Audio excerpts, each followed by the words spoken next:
Deixa eu conversar mais uma vez com o Theo Cury, primeiro para ver se você entendeu o que disse o relator Paulinho da Força.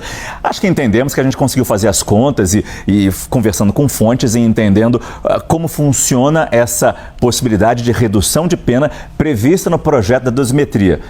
Mesmo que talvez o próprio deputado não tenha entendido algumas partes e a gente talvez tenha que falar sobre isso ao longo dessa edição do CNN Prime Time. Mas, de qualquer forma, Theo, é um susto para muita gente ver uma pena reduzida de 27 anos de cadeia para 2 anos de cadeia. O próprio deputado destaca, não estou reduzindo de 27 para 2, estou reduzindo de 9 para 2 ou de 6 para 2. Mas é importante destacar aqui que essa redução de pena não interfere de nenhuma forma na inelegibilidade de Jair Bolsonaro, certo, Theo? Sem dúvida, Márcio. Acho que só um ponto inicial, e para deixar muito claro, você fez isso, eu faço mais uma vez. É redução de 27 anos para 20 anos de condenação.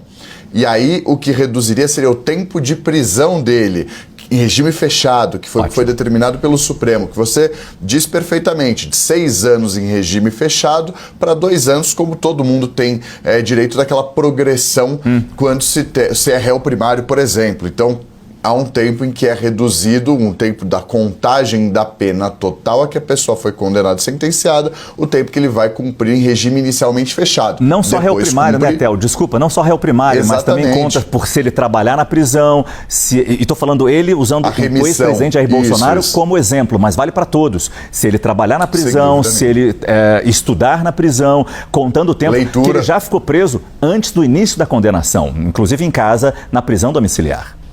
Sem dúvida nenhuma. Um disclaimer importante da gente fazer. Tem a remissão, por exemplo, pela leitura, pelas resenhas de livros. Isso que está previsto na legislação para qualquer preso do Brasil. Então, seria uma redução do tempo de prisão, aí sim, para 2 anos. Esse é um ponto importante. Márcio, se for aprovada a dosimetria, se fosse aprovada a anistia ampla, geral e restrita, como defendiam os bolsonaristas na Câmara dos Deputados em um primeiro momento, depois teria de ser passado pelo Senado Federal, aprovado pelo presidente Lula, a sanção desse projeto, mesmo que vencido no Supremo Tribunal Federal, no caso de uma judicialização, nem com a anistia Bolsonaro estaria apto a disputar as eleições do ano que vem.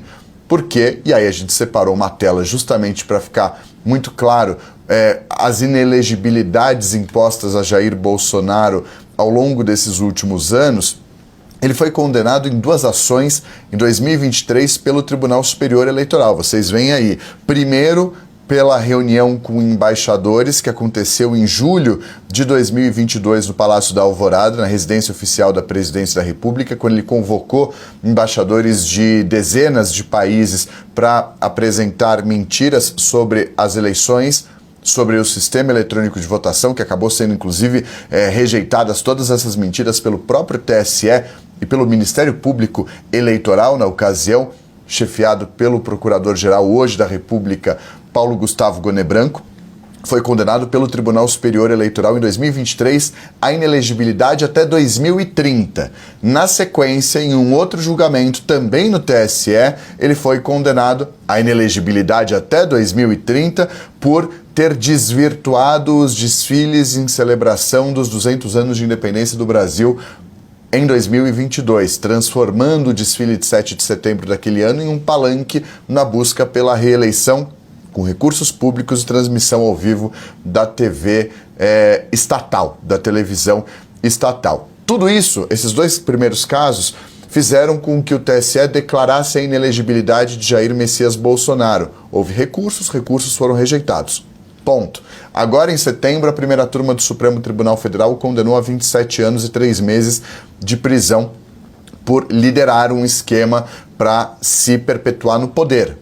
Um golpe de Estado. Foram 5 crimes atribuídos a Jair Messias Bolsonaro. Os 5 crimes foram aceitos por 4-1 na primeira turma do Supremo. Foram apresentados recursos, os recursos foram negados. Ele está inelegível até 8 anos depois do prazo em que ele cumprir a pena. São 27 anos e 3 meses de prisão, mais um período de inelegibilidade, que terminaria quando ele tivesse 105 anos de idade. Então, mesmo que houvesse uma anistia, o que não vai acontecer, isso está muito claro nesse avanço na Câmara dos Deputados, ele não conseguiria estar apto a disputar as eleições do ano que vem. Se a dosimetria for aprovada, mesmo assim, Márcio, com uma redução de pena, não conseguiria também por conta dessa inelegibilidade declarada pelo TSE em 2 ações lá em 2023. O objetivo é que ele saia da prisão, mas reabilitação política não vai acontecer tão cedo.